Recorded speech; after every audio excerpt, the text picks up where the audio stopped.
Bab 931. Zain, santai saja. Kal dan aku akan keluar dan melihat apa yang terjadi. Kalian semua lindungi Zain. Pastikan tidak ada yang salah. Nicole memberi instruksi kepada 10 pengawal yang telah dipilihnya sebelumnya. Ya, apa yang kau lakukan? Aku tidak butuh perlindungan. Zain menatap Nicole, tidak terlalu senang. Nicole tahu temperamen Zain dan hanya bisa menatapnya dengan wajah serius. Ini bukan saatnya untuk mencoba bersikap berani. Yang harus kau lakukan adalah melindungi dirimu sendiri, sehingga Kal dan aku dapat berkonsentrasi pada musuh.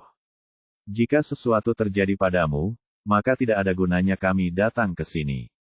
Nicole meraih tangan Zain dan menggenggamnya dengan kuat. Apa yang dikatakan Nicole masuk akal. Zain melihat bahwa Nicole kini tidak kalah cakap darinya, dan lagi pula, Zain memang punya masalah mobilitas, jadi akan lebih buruk jika dia pergi dan mendapat masalah. Baiklah, kalian harus berhati-hati. Jangan khawatir, kami tidak akan mati sampai kami mengeluarkanmu dari sini. Nicole tersenyum, lalu pergi bersama Kal dan yang lainnya. Nicole dan Kal tiba di titik pengamatan terbaik dan menemukan sekelompok penyerang diam-diam mendekati ladang ranjau. Kal, bawa beberapa orang ke sisi ladang ranjau ini dan sergap siapapun yang melewatinya, perintah Nicole. Baiklah, kalian ikut aku. Kal memimpin sekelompok pria menuju ladang ranjau. Kau bawa beberapa orang dan tetaplah waspada kalau ada orang yang menyelinap dari suatu tempat. Nicole menatap pria di sampingnya. Kalian semua bersembunyilah di sekitar rumah, dan jangan biarkan siapapun mendekatinya. Setelah selesai mengerahkan pasukan, Nicole menemukan tempat yang lebih tinggi untuk mendapatkan pandangan menyeluruh dari situasi tersebut, serta tempat terbaik untuk menembak. Tak lama kemudian terdengar suara ledakan dari ladang ranjau. Semua orang menjadi tegang. Nicole mengambil teropong untuk mengawasi sisi Kal. Asap mengepul saat ledakan demi ledakan terdengar. Para penyerang yang menyelinap itu hancur berantakan, dan tidak ada seorang pun yang berani maju lagi. Ini ladang ranjau. Jangan bergerak. Mundurlah dengan cara yang sama seperti kita datang. Perintah pria berjanggut di depan. Setelah melihat rekan-rekannya hancur berkeping-keping, mereka tidak berani melangkah lebih jauh. Kal melihat para penyerang diam-diam mundur melewati Roka ST. Baru setelah itu dia membersihkan medan perang dan memasang kembali ladang ranjau. Tujuannya adalah untuk menghapus jejak ledakan yang baru saja terjadi sehingga tampak seolah-olah tidak terjadi apa-apa di sini. Nicole bertemu dengan Kal. Apakah para penyerang diam-diam sudah mundur? Ya, mereka telah menderita banyak korban di ladang ranjau dan tengah menarik diri dari Roka ST. Ini perlengkapan yang kami sita, dan ladang ranjau telah dipasang lagi, Kal melaporkan kepada Nicole.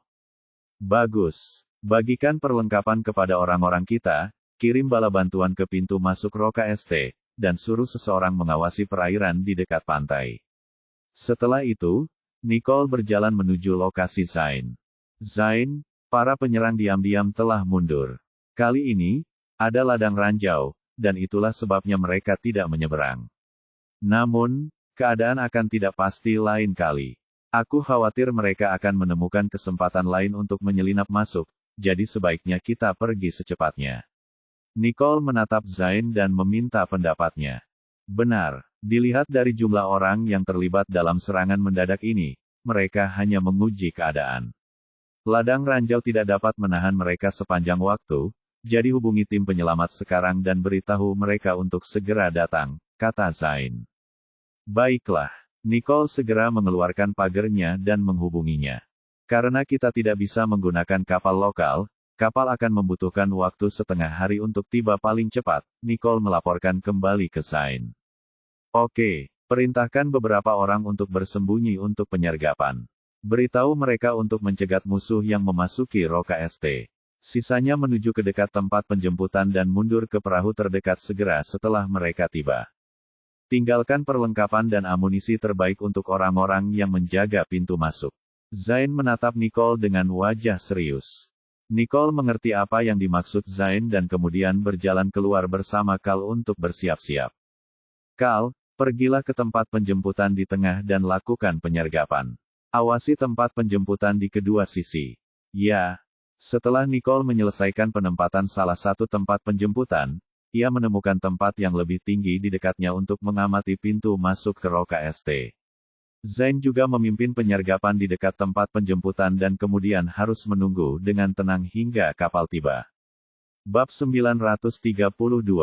Di sisi lain, Franco mendengarkan laporan pria berjanggut yang kembali ke gedung, tidak tampak sedikit pun terkejut seolah-olah dia telah menduga hasil ini. Segera kumpulkan tim dan bawa 4 orang saper lagi untuk membersihkan ranjau, kali ini singkirkan Zain dan yang lainnya sekaligus.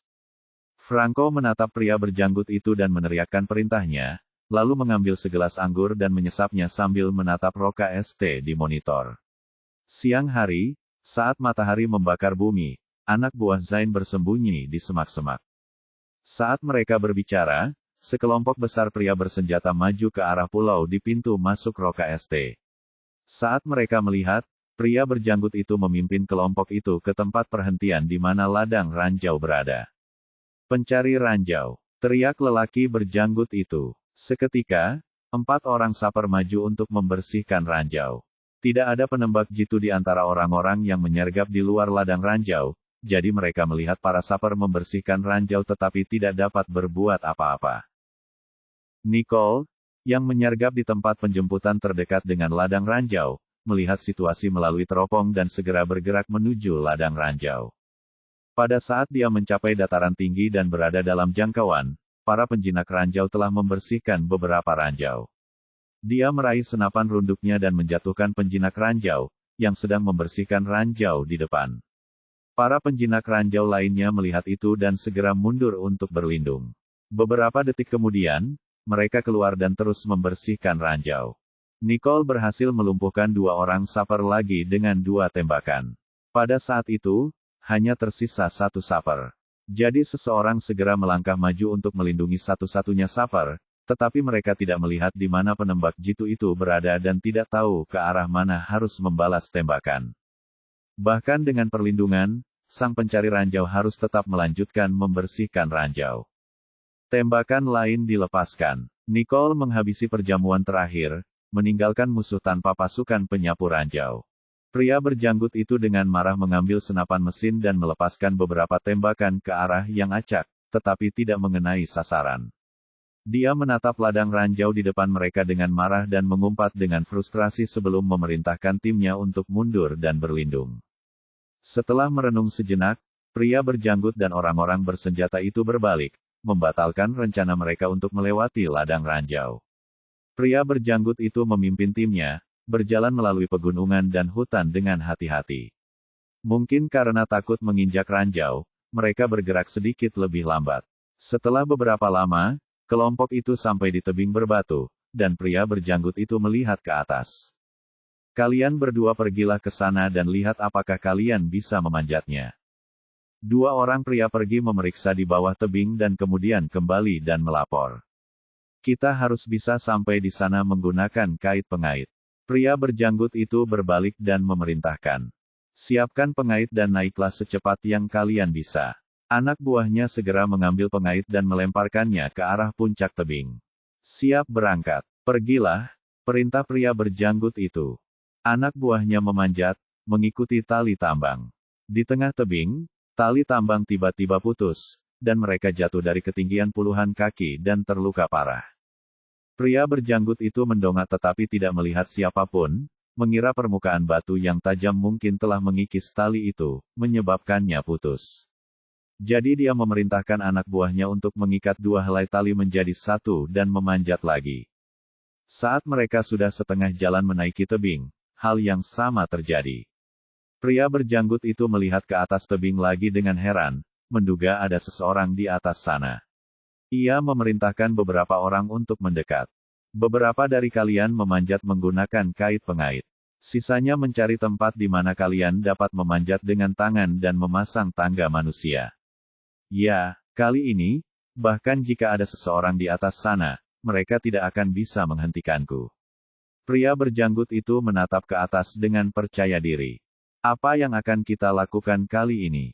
Mereka menyebar dan memanjat. Beberapa orang yang telah diatur Nicole untuk disergap di sini kehabisan tindakan pencegahan. Bab 933. Pergilah dan beritahu tim terdekat untuk datang mencari bala bantuan. Sisanya, pertahankan posisi kalian. Jangan biarkan mereka memanjat. Para pria berjanggut itu hampir tidak menemukan tempat untuk memanjat dengan tangan kosong. Mereka memasang beberapa tangga manusia, dan berusaha naik ke atas tebing. Anak buah Zain melemparkan batu dan semua benda yang ada ke arah tangga manusia. Ketika satu tangga manusia jatuh, tangga baru muncul. Akhirnya, mereka tidak dapat lagi bertahan di posisi mereka dan tewas bersama musuh.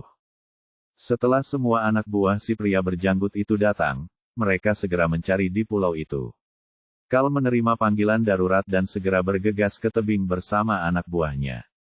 Dalam perjalanan, ia dan si pria berjanggut masing-masing merasakan ada pergerakan di depan dan segera memerintahkan anak buah mereka untuk berlindung. Setelah beberapa saat berlindung dan tidak melihat adanya pergerakan, pria berjanggut itu memerintahkan beberapa orang untuk memeriksa situasi. Kal, yang menjadi pengatur situasi, memberi instruksi kepada orang-orang di belakangnya, jangan ada yang menembak. Bos, tidak ada yang aneh. Beberapa orang berlari kembali untuk melapor kepada pria berjanggut itu. Pria berjanggut itu melangkah keluar dengan angkuh. Teruslah bergerak. Pastikan kau menangkap Zain dan dua orang yang mengejarnya hidup-hidup. Jangan biarkan mereka bertiga lolos. Ya, tim pria berjanggut itu terus maju ke arah Zain. Kal segera memberitahu Nicole tentang lokasi pria berjanggut itu dan kemudian mengepungnya dari belakang, memotong rute mundurnya. Setelah beberapa saat, melalui teropong, Nicole melihat pria berjanggut itu memimpin sekelompok pria yang bergerak ke arahnya. Tunggu sampai mereka sampai ke tumit sebelum kau menembak. Pemimpinnya harus ditangkap hidup-hidup. Nicole memberi instruksi. Ya, melihat tim pria berjanggut itu telah memasuki lingkaran penyergapan, Nicole memerintahkan anak buahnya untuk menembak, dan mereka mengarahkan semua senjata ke tim pria berjanggut itu. Pria berjanggut dan anak buahnya segera berlindung sambil membalas tembakan. Dalam kekacauan itu, kedua belah pihak telah kehilangan beberapa orang. Karena tim pria berjanggut itu terlihat jelas, mereka menderita lebih banyak korban. Melihat anak buahnya tumbang satu persatu, pria berjanggut itu memerintahkan mundur. Sebelum mereka bisa mundur jauh, Kal memotong rute mundur mereka dari belakang. Pria berjanggut itu putus asa dan memimpin anak buahnya untuk berjuang keluar. Tim Kal kalah jumlah, dan sebagian besar dari mereka terbunuh atau terluka dalam baku tembak. Saat pria berjanggut dan anak buahnya terus berjuang keluar, Kal hampir kewalahan. Akhirnya, lelaki berjanggut itu perlahan-lahan berhasil menerobos penyergapan. Nicole dan anak buahnya dengan cepat mendekati sisi Kal, dan kedua belah pihak berkumpul dan menekan maju ke arah pria berjanggut itu. Nicole melihat niat pria berjanggut itu dan mengarahkan tembakan ke kakinya. Pria berjanggut itu jatuh ke tanah. Anak buahnya mencoba menolongnya, tetapi mereka dibunuh oleh Kal. Nicole dan Kal memimpin anak buah mereka untuk mengepung mereka. Pria berjanggut itu mencoba menghabisi dirinya sendiri dengan pistol, tetapi pistol itu kehabisan peluru, dan Nicole menangkapnya hidup-hidup. Nicole membawa pria berjanggut itu ke hadapan Zain, yang menatapnya dan bertanya, "Kamu bekerja untuk siapa?" Pria berjanggut itu keras kepala dan tidak melihat ke arah Zain. Kal menginjak luka pria berjanggut itu, menyebabkannya meringis kesakitan. Berbicara, pria berjanggut itu menggertakkan giginya dan menahan rasa sakit. Saat Kal menginjak lukanya lebih keras, pria berjanggut itu berkeringat karena kesakitan. "Itu Franco. Franco." Zain berulang kali menggumamkan nama yang tidak dikenalnya itu, dia belum pernah mendengar nama pria itu sepanjang hidupnya yang beroperasi secara internasional. "Mengapa dia bekerja melawanku?" Mata Zain dipenuhi dengan kebingungan. "Ingat 5 tahun lalu ketika kau menghancurkan organisasi bawah tanah." Bab 934. Pemimpin organisasi itu adalah ayah Franco. Mendengar kejadian 5 tahun lalu, Zain hampir bisa membayangkan kejadian hari itu. Dalam pertempuran berdarah itu, ia berhasil menghancurkan organisasi bawah tanah yang telah banyak merugikan orang. Ia membunuh pemimpin organisasi itu, tetapi tidak menyangka bahwa anak yang ia selamatkan adalah Franco, yang sedang membalas dendam hari ini. Saat itu, Franco bersembunyi di sudut gelap dan menyaksikan ayahnya meninggal di depan matanya. Sejak saat itu, ia bergabung dengan sebuah organisasi dan terus memperkuat dirinya. Akhirnya, ia mengalahkan pemimpin aslinya dan menjadi penguasa baru. Ia telah mencari Zain sejak saat itu. Kali ini, menjebak Zain adalah kesempatan terbaik baginya. Setelah mengetahui tujuan musuhnya, Zain pun merenung. Bagaimana dengan orang ini? Nicole bertanya pada Zain tentang pendapatnya. Zain memandang pria berjanggut itu. Dia adalah alat tawar-menawar kita. Bawa dia ke sini. Franco, yang berada di gedung itu dan belum menerima kabar apapun untuk waktu yang lama, mulai merasakan firasat buruk. Birdi sudah lama tidak mengirim pesan balasan. Dia pasti telah terbunuh. Zain, aku akan memotongmu menjadi beberapa bagian. Kirim 2 tim lagi untuk mengepung Zain melalui darat dan laut dan bawa Zain kembali kepadaku hidup-hidup. Franco tidak bisa duduk diam. Dia berdiri, terengah-engah sambil melihat ke arah Roca Este. Segera, 2 tim pasukan Franco mengepung Roca Este melalui darat dan laut. Bos, ada 2 kelompok pria yang mengepung Roca Este dari darat dan laut. Seorang anak buah segera berlari masuk untuk melapor kepada Zain. Sepertinya Franco putus asa, kata Zain dengan suara tenang. Zain menatap Nicole. Cari tahu berapa lama sampai kapalnya tiba. Baiklah. Nicole keluar untuk menghubungi perahu penyelamat. Tak lama kemudian, ia kembali masuk dan berbisik di telinga Zain. Semua orang dievakuasi ke titik penjemputan sebelumnya sesuai rencana, Zain menginstruksikan. Ya, Kal, bawa pria berjanggut itu dan pergi ke titik penjemputan tengah, kata Nicole kepada Kal. Bagaimana denganmu? Kal menatap Nicole dengan cemas. Aku akan melindungi Zain dan mengawalnya ke titik penjemputan di ujung kanan. Sampai jumpa di Armada. Hati-hati. Keduanya saling berpandangan, lalu melanjutkan urusan mereka. Kal membawa pria berjanggut itu dan tiba di titik penjemputan tengah tanpa insiden, sementara Nicole dan Zain pergi ke titik penjemputan paling kanan. Nicole telah memberitahu tim penyelamat bahwa titik penjemputan paling kiri telah dibatalkan, jadi salah satu perahu bertindak sebagai pengawal bagi 2 perahu lainnya. Kedua tim yang dikirim oleh Franco dengan cepat bergerak ke arah pusat Roca Este. Tim yang datang dari jalur darat menemukan ladang ranjau dan kehilangan beberapa orang, tetapi tidak ada penyergapan setelah itu. Mereka dengan cepat bergerak menuju rumah tempat Zain bersembunyi dan dengan hati-hati melancarkan pengepungan terhadap rumah kosong itu. Setelah melemparkan beberapa bom asap, mereka menyerbu dan menggeledah rumah tersebut tanpa menemukan Zain.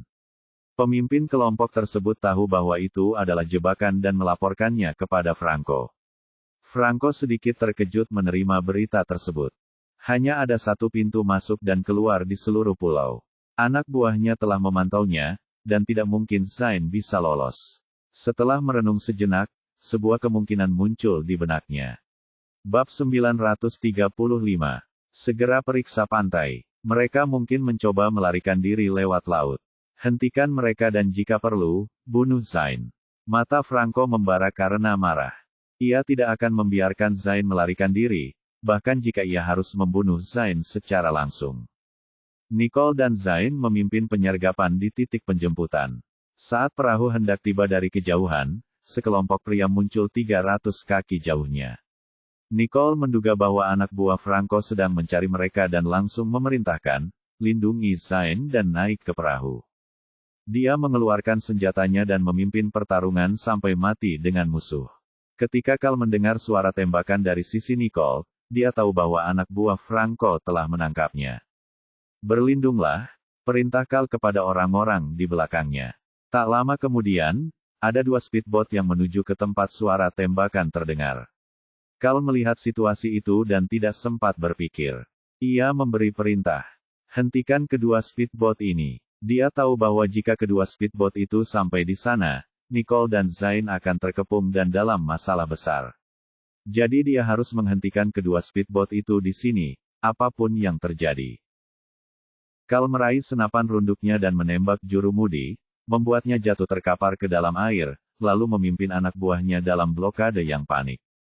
Speedboat lainnya tidak menyerang Kal, tetapi melewatinya dan langsung menuju Nicole. Cal menyerahkan pria berjanggut itu kepada anak buahnya dan berlari ke arah Nicole dan Zain. Saat perahu yang datang untuk menyelamatkan Nicole berhenti di titik penjemputan, Nicole menoleh ke belakang. Bawa Zain ke kapal. Semua orang membalas tembakan sambil mundur ke arah perahu penyelamat. Zain berjalan menuju perahu dengan semua orang melindunginya. Anak buah Franco melihat Zain di atas perahu dan menyerang dengan lebih panik. Pergi. Saat serangan musuh semakin intens, Nicole memutuskan untuk tetap tinggal untuk memberi waktu bagi Zain. Setelah menerima perintah Nicole, perahu itu langsung melaju kencang. Zain berteriak agar perahu itu berhenti, tetapi perahu itu tetap melaju kencang sekencang mungkin. Ia menoleh ke belakang dari jauh ke arah Nicole, yang tengah berjuang menghentikan musuh dan merasa bersalah serta tak berdaya. Tidak ada yang tidak bisa ia lakukan kecuali menyaksikan Nicole melawan musuh. Cal datang ke sisi Nicole dan berkata, Zain telah melarikan diri ke tempat yang aman. Ikutlah denganku. Cal melindungi Nicole saat ia mundur menuju tempat penjemputannya. Anak buah Franco mengejar mereka tanpa henti, berniat untuk menghabisi mereka. Namun, karena Nicole dan Cal bekerja sama dengan baik, anak buah Franco tidak berani mendekati mereka. Naiklah duluan. Cal memberi isyarat pada Nicole untuk naik. Nicole melirik Cal dan segera naik ke atas kapal. Cal meraih pria berjanggut itu dan menggunakannya sebagai tamengnya. Jangan tembak, ini aku. Pria berjanggut itu berteriak putus asa karena takut dia akan terbunuh. Anak buah Franco melihat pria berjanggut itu dan berhenti menembak. Cal memanfaatkan kesempatan itu untuk mundur ke arah perahu. Pria berjanggut itu, yang kini terbebas, berjalan terlatih-tatih menuju anak buahnya, yang mulai menembak ke arah Cal lagi. Nicole melihat situasi tersebut dan segera menarik Cal ke atas kapal sambil memerintahkan kapal untuk berangkat. Tepat saat Cal hendak naik ke kapal, Nicole tertembak di lengannya. Namun, ia menahan rasa sakit dan menarik Cal ke atas kapal. Kau terluka. Cal melihat lengan Nicole berdarah. Aku baik-baik saja. Keluarkan pria berjanggut itu, perintah Nicole. Saat perahu melaju ke laut dengan kecepatan penuh, Cal mengambil senapan runduknya dan menembak pria berjanggut itu, membunuhnya seketika. Ketika anak buah Franco melihat bahwa pria berjanggut itu telah tewas, mereka melompat ke speedboat mereka dan mengejar Nicole dan Cal. Nicole mengabaikan lengannya yang terluka dan terus menembaki para pengejar dari perahu bersama Cal. Perahu cepat yang mengejar dihancurkan oleh tembakan senapan mesin. Di sisi lain, perahu Zain juga berhasil lolos. Kedua perahu itu menuju ke perahu pengawal. Ketiga perahu itu berkumpul kembali dan mengarahkan perahu mereka ke armada. Bab 936. Ketika mereka tiba dengan selamat di armada, anak buah Zain telah menunggu mereka di sana. Ketiganya menginap di sebuah hotel mewah. Cal datang ke kamar Nicole dan memandang perban di lengan Nicole dengan ekspresi bersalah di wajahnya. Jika bukan karena menyelamatkanku, kau tidak akan terluka. Nicole melirik lengannya. Ini hanya cedera ringan. Aku akan baik-baik saja. Jangan salahkan dirimu sendiri.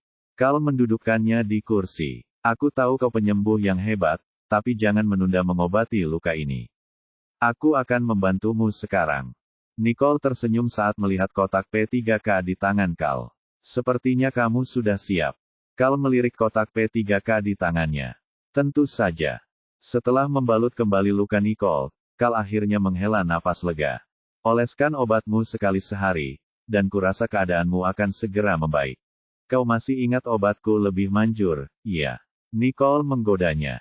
Tentu saja aku ingat. Dulu, setiap kali aku terluka, kaulah yang merawatku. Cal menatap Nicole dengan bangga.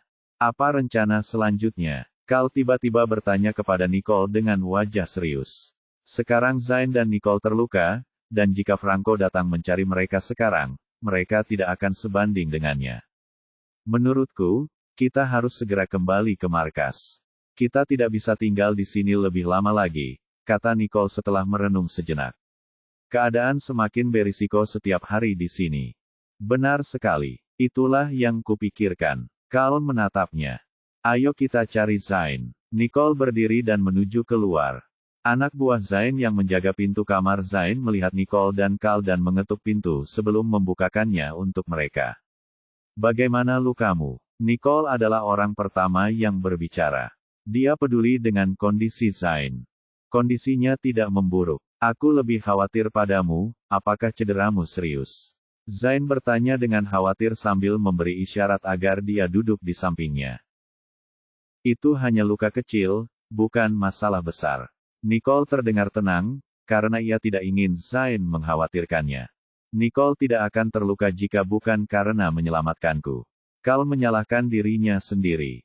Nicole menatapnya tajam. Kamu tidak pernah terlihat sesedih ini saat terluka karena melindungiku sebelumnya. Apa yang salah sekarang? Jangan bahas itu lagi. Dia lalu menoleh ke Zain.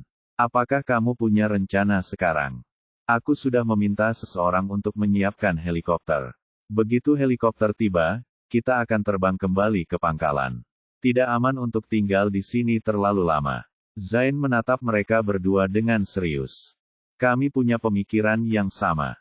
Franco tidak akan menyerah. Mungkin mereka sudah dalam perjalanan, kata Nicole dengan lugas. Benar sekali. Sebelum helikopter tiba, kita belum boleh lengah. Kalian kembali dan bersiap-siap. Aku akan memberitahu kalian segera setelah helikopter tiba, kata Zain. Kalau begitu, kita akan pergi dan bersiap-siap. Nicole bangkit dan pergi bersama Cal. Kembali ke kamarnya, Nicole mengeluarkan ponselnya dan menerima beberapa pesan dari Jared begitu ia menyalakannya. Hatinya menghangat saat membaca pesan dari Jared. Aku baik-baik saja. Jangan khawatir. Nicole menyusun beberapa kata dengan satu tangan dan mengirimkannya kepadanya sebelum segera mematikan teleponnya. Jared sedang duduk di mejanya, melihat-lihat berkas, ketika teleponnya tiba-tiba berbunyi. Dia mengangkatnya dan segera memeriksa pesannya. Sejak Nicole pergi dan setiap kali teleponnya berdering, dia akan memeriksa teleponnya. Segera setelah telepon berdering, seakan takut melewatkan pesan Nicole. Akhirnya dia menerima pesan dari Nicole, dan dia segera membacanya. Itu adalah kelegaan yang sangat besar baginya. Jared menulis pesan dan membalas Nicole, tetapi dia tidak mendapat balasan untuk waktu yang lama. Jared menatap ponselnya dan merasa kecewa. Tepat saat itu, terdengar ketukan di pintu, dan Max masuk. Bab 937. Tuan Johnston, acara peluncuran yang diumumkan perusahaan multinasional beberapa hari lalu telah ditunda selama seminggu karena suatu alasan, kata Max. Ditunda selama seminggu. Ya, cari tahu apa yang sedang terjadi, kata Jared. Ya, Nicole, helikopternya sudah tiba. Segera ke atap. Zain memanggil Nicole. Salin itu. Nicole segera meraih ranselnya dan menuju lift. Sambil berjalan melewati kamar Cal, dia mengetuk pintu. Di atap, Zain, yang sudah menunggu di helikopter, melihat Nicole dan Cal dan berteriak, cepat. Setelah Nicole dan Cal naik, helikopter langsung lepas landas dan terbang menuju markas Zain. Setelah penerbangan yang panjang, mereka akhirnya mendarat di pangkalan. Sekarang sudah sepenuhnya aman, dan pikiran Nicole yang tegang pun menjadi tenang. Kalian istirahatlah yang cukup di pangkalan dan kembalilah setelah kalian berdua pulih sepenuhnya. Zain menatap Nicole. Nicole mengangguk. Saat Zain pergi, dia dan Cal pergi ke tempat peristirahatan mereka. Apa pendapatmu tentang Franco? Dia masih menjadi ancaman selama dia hidup. Cal menatap Nicole dengan wajah serius. Katakan padaku apa yang ada dalam pikiranmu. Nicole paling mengenal Cal. Aku sedang berpikir untuk mengumpulkan tim penyerang untuk menyerbu sarang Franco setelah kau pulih dari luka-lukamu. Cal masih berani mengungkapkan pikirannya di depan Nicole. Nicole berpikir sejenak. Aku juga sudah mempertimbangkannya sebelumnya. Aku akan mencari kesempatan untuk membicarakannya dengan Zain nanti. Kalau begitu, istirahatlah. Aku juga akan istirahat. Beritahu aku jika kamu butuh sesuatu, dan aku akan langsung mengirimkannya kepadamu. Cal mengangkat sebelah alisnya ke arahnya dan pergi. Seminggu kemudian, Nicole dan Cal tiba-tiba dipanggil untuk menemui Zain. Kau mencari kami. Nicole menatap Zain. Silakan duduk. Ada sesuatu yang ingin kukatakan pada kalian. Besok, sebuah perusahaan multinasional akan mengadakan acara peluncuran, yang akan mengumumkan produk teknologi dan medis. Kalian berdua, ikutlah dengan saya ke acara peluncuran besok.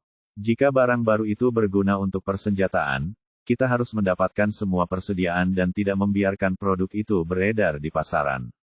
Serius banget. Nicole menatap Zain dengan wajah serius. Ya, saya telah menerima informasi bahwa organisasi rahasia penghancur perdamaian bernama The Raven sedang mencoba untuk mendapatkan penemuan ini. Jadi hal yang diluncurkan oleh perusahaan ini kemungkinan besar berguna dalam persenjataan. Kita tidak bisa membiarkan benda ini jatuh ke tangan organisasi rahasia. Ekspresi Zain saat ini serius dan sungguh-sungguh. Mengerti? Kata Nicole dan Carl serempak. Tatapan Zain menyapu lengan Nicole yang terluka. Apakah lenganmu sudah pulih? Sudah pulih, jawab Nicole tanpa ragu. Carl menatapnya. Kembalilah dan bersiap-siap. Kita akan berangkat jam 9. Nicole dan Carl keluar dari kantor Zain, dan Carl angkat bicara. Lenganmu jelas belum pulih sepenuhnya. Kenapa kamu tidak mengatakan yang sebenarnya kepada Zain? Nicole segera menyeretnya ke tempat yang tidak ada orangnya. Kau mendengar apa yang baru saja dikatakan Zain, bukan? Sang gagak juga mengincar benda itu, dan itu berarti benda itu pasti berguna. Jika terjadi perkelahian besok, aku akan berada di sisi Zain untuk melindunginya, dan kau ambil benda itu. Kalau tidak, konsekuensi benda itu jatuh ke tangan sang gagak tidak akan terbayangkan. Nicole memberitahu Carl apa yang dipertaruhkan. Bab 938. Carl mengerti apa yang dikatakan Nicole, tetapi Nicole masih memiliki luka di lengannya. Carl khawatir tentang siapa yang akan melindunginya saat saatnya tiba. Aku tahu kau tidak akan mendengarkanku. Bawalah lebih banyak pria bersamamu, untuk berjaga-jaga. Carl hanya akan merasa kurang khawatir jika ada lebih banyak pria bersama Nicole. Oke, mereka berdua berjalan menuju tempat latihan, di mana terdapat banyak tentara bayaran yang sedang berlatih. Nicole mengamati mereka dan kemudian memilih 10 tentara bayaran khusus yang berpengalaman untuk mengikutinya. Sesampainya di Aula A, Nicole menatap mereka dengan serius. Kalian akan menjalankan misi bersamaku sebentar lagi. Tugas kalian adalah melindungi bos, mengerti? Dipahami. Sekarang, pergilah berganti pakaian sipil dan ambil perlengkapan kalian. Berkumpul di Aula A dalam 20 menit. Perintah Nicole. Ya, Nicole melirik Carl, lalu mereka berdua juga pergi berganti pakaian sipil. 20 menit kemudian, semua orang berkumpul di Hall A. Nicole dan Carl berdiri di depan mereka, menunggu pemberitahuan keberangkatan Zain.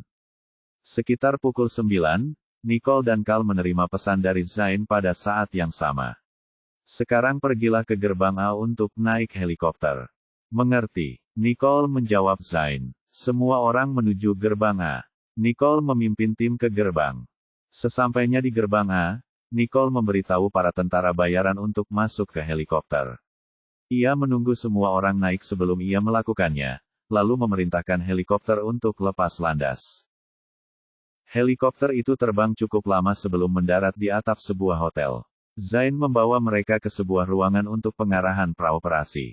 Ini peta lokasi acara peluncuran besok. Kalian berempat menyamar sebagai kru layanan di acara peluncuran besok dan segera melapor saat menemukan anggota The Raven.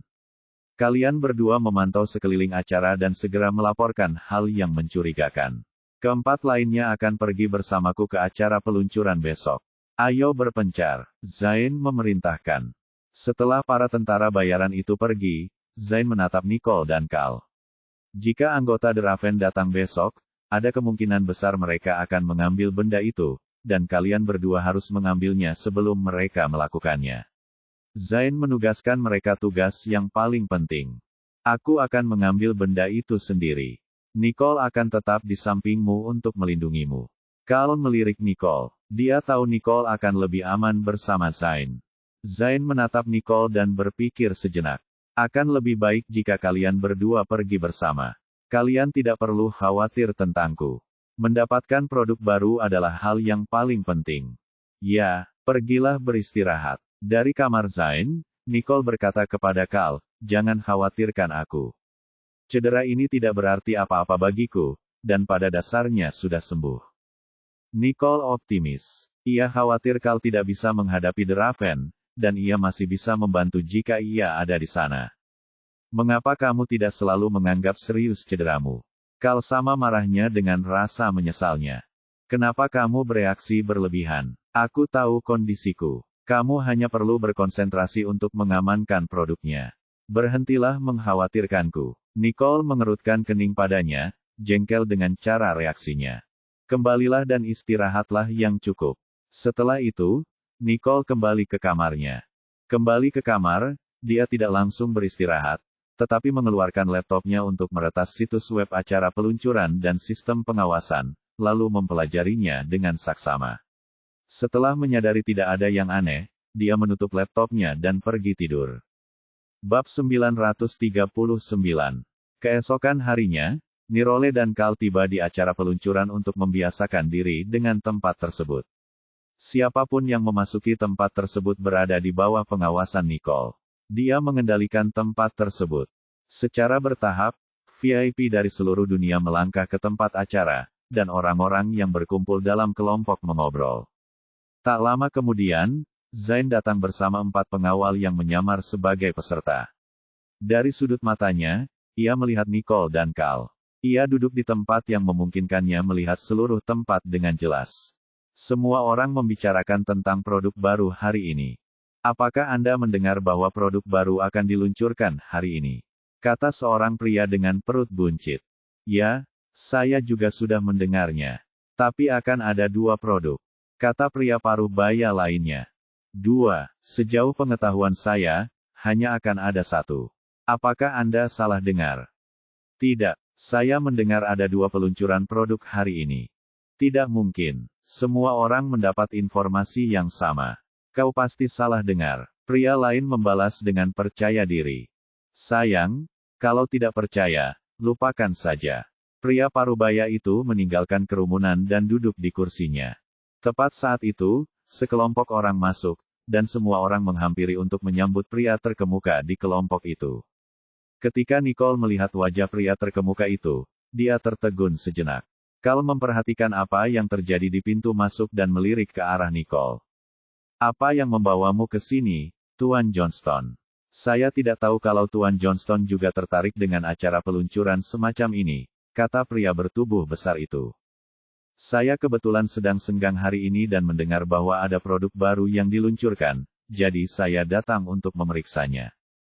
Seberapa banyak yang kalian ketahui tentang produk baru ini? Jared mengamati mereka. Saya dengar itu adalah produk teknologi, tapi saya tidak yakin tentang yang lain. Saya dengar ada 2 peluncuran produk hari ini. Pria parubaya itu berjalan mendekati Jared. Jared menatapnya. 2. Ia lalu melirik Max di belakangnya, dan Max menundukkan kepalanya. Hal ini benar-benar mengejutkan Jared, yang baru saja menerima kabar bahwa akan ada peluncuran produk teknologi. Rupanya, ia baru mengetahuinya sekarang karena ada 2 peluncuran produk hari ini. Sepertinya mereka telah membuat terobosan luar biasa dalam penelitian dan pengembangan. Setelah itu, Jared berjalan ke kursi depan.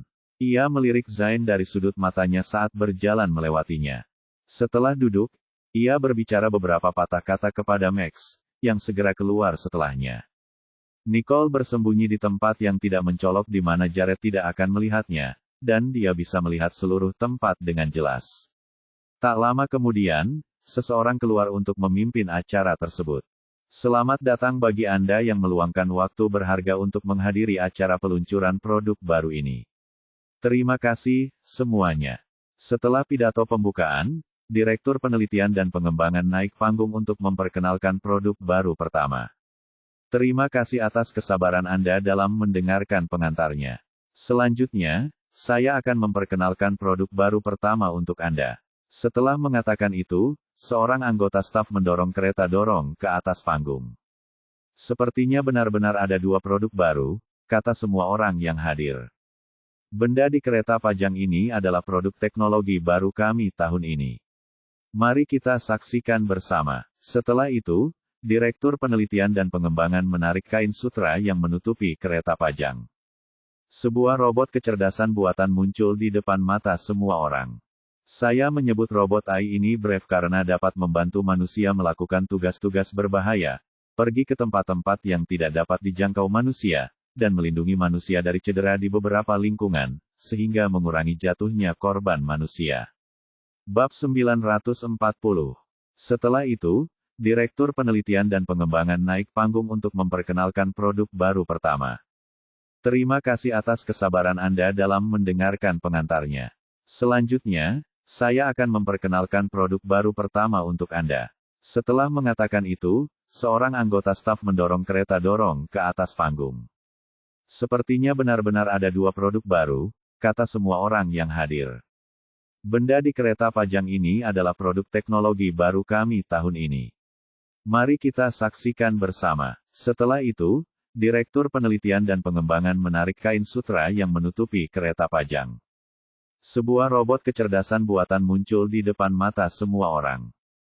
Saya menyebut robot AI ini Brave karena dapat membantu manusia melakukan tugas-tugas berbahaya, pergi ke tempat-tempat yang tidak dapat dijangkau manusia, dan melindungi manusia dari cedera di beberapa lingkungan, sehingga mengurangi jatuhnya korban manusia.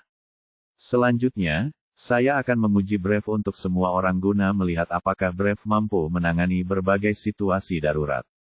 Direktur R&D mengeluarkan penyembur api dan mengarahkannya ke seorang anggota staf yang mengenakan pakaian pelindung. Dengan tekanan lembut, api melesat ke arah anggota staf yang mengenakan pakaian pelindung.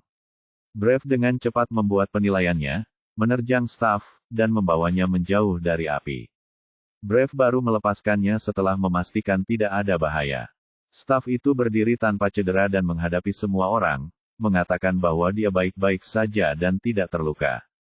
Tepuk tangan pun terdengar dari penonton. Dengan Brave, Anda tidak perlu menyewa pengawal. Satu Brave dapat menghadapi 100 orang. Produk baru tahun ini merupakan sebuah kejutan. Beberapa orang duduk di kursi mereka sambil memuji Brave di atas panggung. Brave telah lulus uji. Selanjutnya, kami akan menguji kemampuan penyelamatannya. Seorang anggota staf yang terjebak dalam tong besi dibawa dan ditempatkan di tengah panggung. Ia memanggil Brave dan kemudian berteriak minta tolong. Brave melihat anggota staf yang terjebak di dalam tong, mengamati sekelilingnya untuk memastikan tidak ada bahaya, dan berjalan mendekat. Pertama, ia memindai kondisi fisik orang yang terjebak, memastikan bahwa ia baik-baik saja, dan memindai tong besi sebelum penyelamatan dimulai. Brave hanya butuh beberapa menit untuk mengeluarkan anggota staf yang terjebak. Penonton kembali bertepuk tangan. Tepat saat itu, sekelompok pria masuk dari pintu masuk, duduk di kursi belakang, dan melihat ke arah panggung. Zain, Nicole, dan Carl diperingatkan oleh para pengintai di luar dan segera menyadari keberadaan orang-orang itu. Mereka mengulangi situasi itu kepada semua orang, dan para tentara bayaran itu semakin meningkatkan kewaspadaan mereka. Ada banyak tes di panggung, dan Brave menyelesaikannya dengan sangat baik. Penampilannya mendapat pengakuan bulat dari semua yang hadir. Apakah kalian semua terkejut setelah melihat penampilan Brave? Direktur R&D mencoba untuk meningkatkan suasana di atas panggung. Jika ada yang tertarik, kalian dapat memesannya dari staf setelah acara. Pameran produk baru pertama kami berakhir di sini. Selanjutnya, saya akan menunjukkan kepada Anda produk baru lainnya, yaitu instrumen medis canggih. Tanpa basa-basi lagi, mari kita sambut karya baru ini.